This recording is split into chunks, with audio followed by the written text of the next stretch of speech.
Hoje a gente vai falar um pouquinho sobre a característica das emoções, dessas 7 emoções básicas. Família, não dá para dizer que existe 7 emoções, tá? Não é bem isso a questão. A questão é que, aparentemente, se eu conhecer essas 7 emoções, todo o resto das possibilidades emocionais são combinações dessas 7. São combinações da natureza delas e também da intensidade delas. Se eu tenho raiva e nojo ao mesmo tempo, isso pode provocar o quê? Preconceito, racismo. As 7 emoções básicas que a psicologia considera é a alegria, o medo, a raiva, o nojo, o desprezo e a surpresa ou susto. As emoções, de forma geral, elas servem para me locomover na minha existência, fazer com que eu aja em relação ao mundo. E eu ajo em relação ao mundo através de 2 coisas. Eu busco prazer e eu fujo do que me causa dor. Então eu vou na direção de tudo aquilo que me faz bem, né? Tudo aquilo que me causa uma sensação de bem-estar, e fujo de tudo aquilo que me soa como ameaça, que vai me machucar, que vai me ferir, que vai provocar algum tipo de dor. Como a gente já falou, a droga, a dependência química, ela dá uma rasteira nesse processo, porque ela me dá prazer, então eu vou na direção dela, só que ela me destrói. Então ela é contrário do que ocorre naturalmente, se a gente for observar o que ocorre normalmente. Então vamos falar primeiro das emoções que está no grupo do lado de lá, que é no grupo que faz eu fugir das coisas, que eu me afaste ou com que eu lute, né? Porque a ideia é eu sair de perto daquela presença. Então ou eu corro daquilo, ou eu destruo aquilo, aquela ameaça. De ambas as formas eu estou extinguindo aquele problema. Vamos falar desse grupo primeiro. A primeira emoção que é o medo. O ser humano tem medo do escuro, porque o escuro é ausência, não estou vendo, então é desconhecido.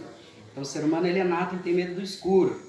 Tá? Muitos adultos, apesar de não confessarem, a hora que está sozinho no meio do mato, ali, quando vai pendurar a toalha fora da clínica, fica olhando no escuro e volta meio andando rapidinho. Apesar de não assumirem, tá? Isso não é só a criança que faz. As emoções, elas disparam uma série de fenômenos dentro do meu corpo. Por exemplo, eu falei do medo. No medo, as minhas artérias vão fazer com que o meu sangue trabalhe, circule mais rápido, meu coração vai bater mais rápido, a musculatura do braço e das pernas se tornam mais fortes por causa do sangue que circula com mais facilidade ali, né? E vários processos que acontecem. Isso faz com que eu seja capaz de fugir, né? Sair correndo, fugindo da ameaça, ou com que enfrente essa ameaça. E aí a gente já vai um pouquinho para a questão da raiva. Se eu estou diante de uma ameaça, de alguma coisa que eu percebo como ameaça, e eu percebo que eu posso com aquilo, que eu consigo enfrentar aquilo ali, ou que eu estou encurralado, um ser encurralado, ele tem uma explosão de raiva, normalmente. Tá bom? Por menorzinho que seja o animal, ele vai fugir. O medo vai imperar nele o quanto for possível. Mas a hora que ele estiver encurralado, inevitavelmente o corpo vai disparar ali emoções de raiva, né? Para que ele enfrente, por menor que ele seja. Isso se ele não desmaiar ou se a técnica dele não fosse se fingir de morto. Porque muitos animais, quando encurralados, eles caem. É uma defesa natural também. Então o medo, a raiva também gera uma série de fenômenos dentro de mim, que me deixa cego, que me focaliza na direção do meu alvo. Fiquei cego, perdi a cabeça. Não tem essas expressões? Né? E é isso que acontece mesmo. Parece que só existe aquilo ali na minha frente. E aí eu vou para cima daquilo ali com toda a minha força. O nojo, pessoal, ele não é à toa que existe na natureza, tá? O nojo ele é responsável para que eu não me envenene. Porque tudo aquilo que o ser humano repudia, que causa aquele asco, aquela sensação de mal-estar, é algo que faz mal para o corpo. Algo podre, se eu ingerir, vai me envenenar. Muitas substâncias que cheiram mal, que têm um gosto ruim, eu cuspo, eu não tolero aquilo, é porque me fariam mal. Lógico que, por exemplo, brócolis, alguns paladares que acabam sendo desenvolvidos para algumas coisas, no início a criança repudia aquilo como nojento. Ela vai aprendendo, vai se desenvolvendo e percebe que aquilo ali é gostoso sim. Não é uma regra, nem tudo da natureza que me causa nojo vai me fazer mal. Só que perceba como a gente aprende que a droga pode ser ingerida e não que ela não é nojenta. Uma fumaça, por exemplo, por natureza, ela é ruim. Qualquer sensação de fumaça vindo na minha cara, uma criança, um cigarro e tal, até que eu passe por cima disso, questões culturais e tudo mais, e começo a fumar. Até a primeira tragada na vida, né, começa a tossir. O meu corpo tá me falando que aquilo não é bom. Só que aí culturalmente, por causa dos amigos, ou porque eu sei que vai dar uma brisa, eu quero conhecer aquilo ali que todo mundo fala, eu passo por cima disso e se torna um objeto de prazer. Mas eu posso rebuscar que na primeira vez que eu fiz, ou quando eu era criança e aquilo veio em mim por algum motivo, eu repudiei aquilo. Então a gente acaba atropelando o nojo por saber que tem outras recompensas depois daquilo. Só que a gente ignora que aquilo ali está me destruindo, que é o sinal que o nojo me deu. O desprezo é muito parecido com o nojo, só que é social. Eu olho para alguém, para um grupo, para alguma coisa, né, eu menosprezo aquilo. E a surpresa, que é aquele sustinho. Então são esses, as 5 emoções que estão no grupo da fuga ou do ataque, né, da ameaça, aquilo que eu uso para lidar com aquilo que me faz mal, aquilo que me causa dor. Outra combinação interessante. O medo normalmente é precedido de um susto. Então, na hora que tem uma ameaça, eu assusto, olho para a ameaça, o susto é um reflexo. É posto como emoção, ele dura um espaço de tempo muito curto. Tomei o susto, tal, olhei, realmente era uma cobra, me vem o medo, ou eu paro para cima dela, ou saio correndo, enfim. Se eu tomo um susto, olho para trás, é um colega meu me zoando, aí vai vir o quê? A gargalhada. Quando eu tomo um susto, esse reflexo é muito rápido, e ele é um reflexo que me diz que eu estou correndo perigo. E ao mesmo tempo eu percebo que não, que era um engano, que era uma brincadeira, né? Ou que de fato não está me causando nenhum mal, vem um alívio tão grande que eu caio na gargalhada e todo mundo dá risada junto. Por isso que é uma alegria muito grande, uma mera brincadeira boba, que sai de um estado de tensão para um estado de alívio. A pessoa que quando sabe que está sendo desprezada não consegue combater com desprezo também. Porque o desprezo é uma agressão. Então é difícil que eu reaja com desprezo por quem me despreza, porque eu sou vítima do desprezo dele. Então eu estou em outra situação. Do outro lado, pessoal, o que faz eu buscar prazer, né, é basicamente aquilo que a gente pode chamar de alegria. Não tem muita coisa ali do outro lado. Só que a alegria, em vários níveis, tem o quê? Euforia, tem a serenidade, que é um bem-estar. A alegria ela pode aparecer em vários níveis. Então, quando eu estou diante de alguma coisa que me deixa feliz, né, uma comida gostosa, minha esposa, minha namorada, né, a figura feminina bonita e tal, eu sinto alegria e parto para cima daquilo ali de forma desejosa. Então, eu vou me aproximando. Agora, como que essas coisas acontecem dentro da gente? Ela vai causar uma série de fenômenos dentro de mim, assim como cada emoção. Isso mexe com o sistema nervoso, mexe com glândulas, vou liberar muita coisa na minha corrente sanguínea, causando essas coisas, né? A capacidade de fugir com mais eficácia, de respirar com mais eficácia, de ter uma circulação mais eficaz, enfim, tudo aquilo que uma emoção prepara no meu corpo. E além disso, de todos esses fenômenos que ocorrem no corpo inteiro, o cérebro tem uma célula básica que existe dentro dele, além de outras. Que célula que é? Como é o nome dela? Neurônios.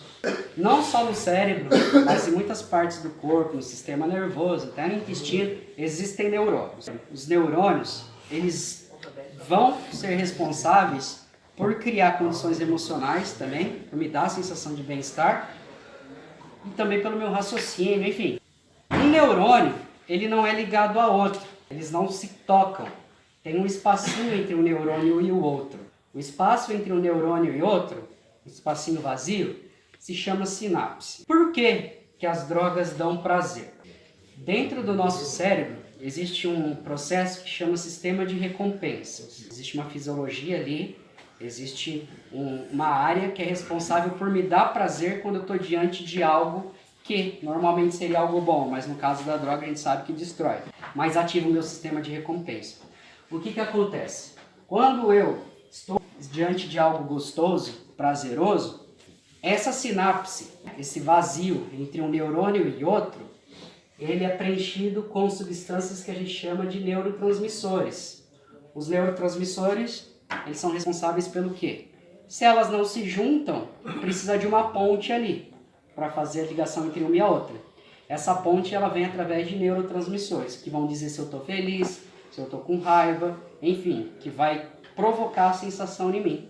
Então, dependendo dos neurotransmissores que entrar ali no meio, o meu corpo vai agir de uma forma diferente. O que acontece quando eu cheiro uma carreira? Quando eu dou uma paulada?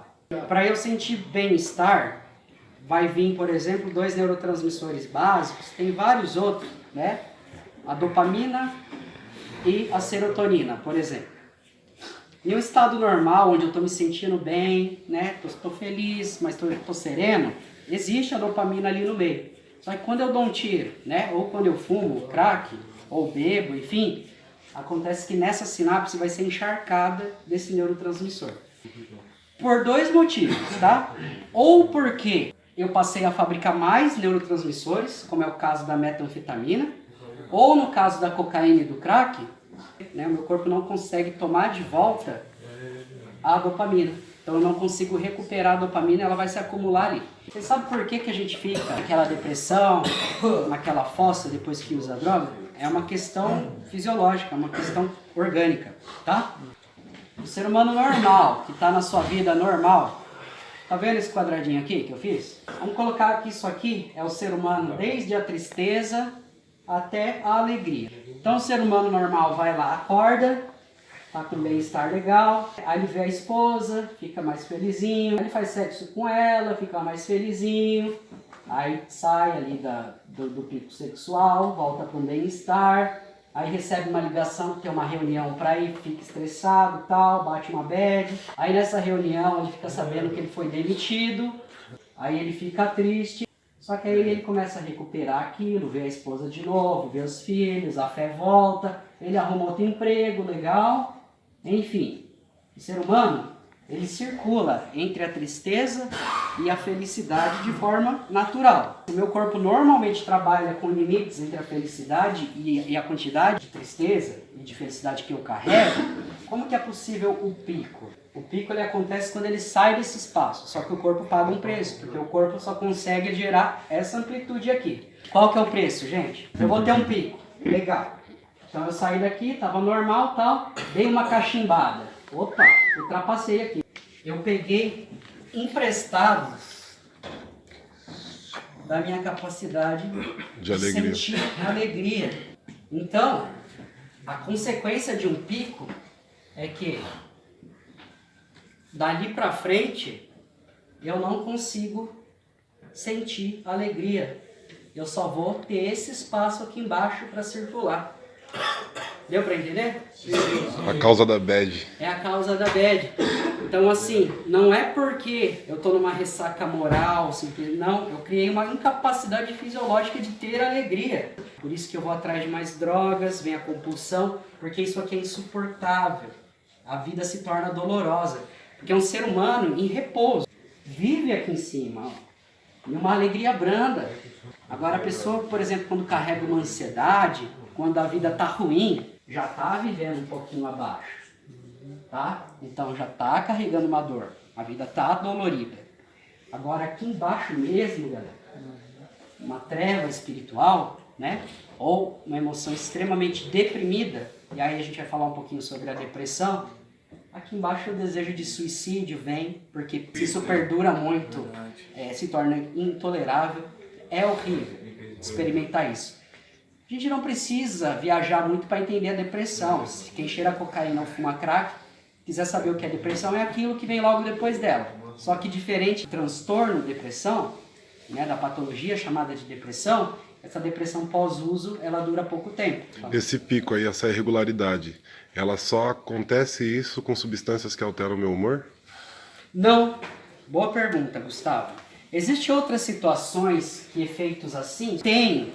Mas ele não vai causar esse efeito aqui, porque eles são provocados, por exemplo, pela adrenalina, tá? A adrenalina, ela gera picos, por exemplo, pular de paraquedas, pular de asa delta, vai colocar eu em níveis mais altos aqui, mas não tem uma consequência. E a gente sente como se fosse pico, porque são substâncias que chegam e que eu não experimento diariamente. Por exemplo, a adrenalina, em níveis altos, eu não experimento ela diariamente, ela é uma substância estranha para mim. A hora que eu sinto ela, eu falo, caramba, que da hora. Né? Então vem uma sensação muito parecida. A adrenalina, ela vai gerar uma sensação de força e de poder. Ela me dá uma euforia que me dá a sensação de que eu tenho uma força maior do que a que eu tenho. Tá? Por causa da euforia. Eu fico muito seguro, muito folgado. Vou ter a deprê, a menos que eu dê outro pico. Aí o que acontece? Ele vai agravar ainda mais isso aqui. Se eu fumar, se eu der um tiro e tal, às vezes eu ainda consigo ir pra casa. Eu vou pro 2, vou pro 3, vou pro 4, aí vai, né, a coisa fica mais difícil. Aí a compulsão se instala e aí eu nem volto pra casa, só depois de 4 dias. E se esticar pra frente aí, ele tem um limite? Tem um limite onde eu não consigo mais ter prazer. É aquela hora que você dá uma paulada e tá comendo um x-salada. Você já tá usando há 4 dias, já esgotou tudo isso daqui, aí você dá um tiro lá e não tá fazendo diferença mais. Mais que eu esteja usando, eu posso lembrar que minha vida existe. Porque o efeito não tá mais levando lá nas alturas, tá? Normalmente isso aí é a fase de intoxicação aguda. Ela vai durar ali 5 dias, 10, que é quando eu fico extremamente nervoso, violento, ou extremamente depressivo, às vezes fissurado. Algumas pessoas chegam aqui contrariadas, outros chegam derrotados e aí ele quer dormir, e você percebe que isso dura uns 3, 4 dias e tal. Então não demora tanto tempo. Até os 20 e poucos dias, 40, eu ainda estou intoxicado. Então, o desejo de usar drogas vem com mais frequência.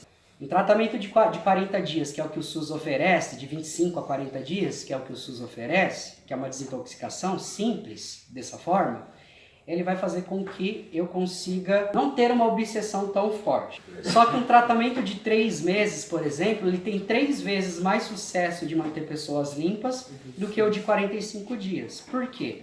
Porque a desintoxicação, apesar das pessoas falarem, já estou desintoxicado, eu estou pronto, isso aí é só o primeiro passo.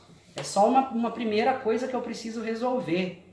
Depois eu preciso criar novos hábitos, entender novas coisas, refletir sobre a vida, desenvolver tolerâncias emocionais, desenvolver planejamento, tal. E é o que acontece até esses 3 meses.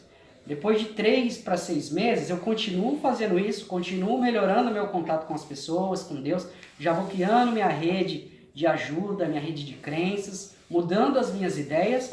E se eu começar a experimentar a ansiedade muito frequentemente, começar a experimentar a tristeza, isso vai acontecer porque eu estou internado, isso vai fazer com que eu vá criando resistência emocional. Para eu criar músculo, eu não preciso fazer academia, eu não preciso suportar grandes pesos. Para eu criar resistência emocional, eu preciso suportar grandes emoções. Falando um pouco da Bíblia, ela traz muita questão do deserto, não é? Elias foi para o deserto, Jesus foi para o deserto. Qual é o simbolismo do deserto? Né? E aí ficou 40 dias no deserto. Ou seja, eu fiquei sozinho com as minhas emoções, comigo mesmo, os meus próprios desejos, as minhas próprias necessidades sendo colocadas em teste. Então é como se fosse o deserto bíblico isso aqui. Né? Eu estou com as minhas emoções, os meus desejos, tudo colocados a teste. E esse teste, vamos colocar assim, é como se fosse uma academia mesmo. É um lugar onde eu vou criar uma resistência emocional. A gente vai falar um pouquinho sobre isso na hora que eu for falar da tristeza, especificamente. A depressão, ela é esse estado onde eu não consigo me dar prazer. Então a sinapse ali, tá? O que é esse pico? O pico causa a sensação de prazer. E essa incapacidade de me dar prazer, o que é? Eu não consigo mais liberar neurotransmissores suficientes aqui para me dar a sensação de prazer. Então os antidepressivos, de forma geral, eles são o quê? Reguladores de serotonina. A questão da tá queimando o neurônio. Isso aí é uma linguagem vulgar, para falar a verdade. Não. Minha mãe fala. Então, hoje em dia, a ciência já diz que com o tempo a gente consegue fazer alguma coisa em relação à reparação de neurônios, tá? Mas as pessoas vão imaginar, nossa, eu queimo milhões de neurônios toda vez que eu fumo. Então seria uma coisa que ia se esgotando até eu ficar retardado. Não é bem isso, tá? Eu vou prejudicando o funcionamento deles em primeiro momento. E aí quando eu paro, eles conseguem se reaver. Então muita gente chega aqui e não é esquizofrênico, por exemplo. Só que a pessoa chega aqui delirando, chega aqui alucinando, chega aqui incoerente e depois de uma semana, 10 dias, fala, o cara voltou. Ó. O corpo ele pode criar transitoriamente, pode criar passageiramente algumas comorbidades. Quando eu sou usuário de droga, eu posso criar uma depressão, eu posso criar um quadro de delírio, de alucinações, só que dado um tempinho ali sem droga, meu corpo volta ao normal. O esquizofrênico ele carrega aquilo pela vida inteira. A depressão é um estado fisiológico onde eu não consigo me dar a alegria. Legal. Então, valeu?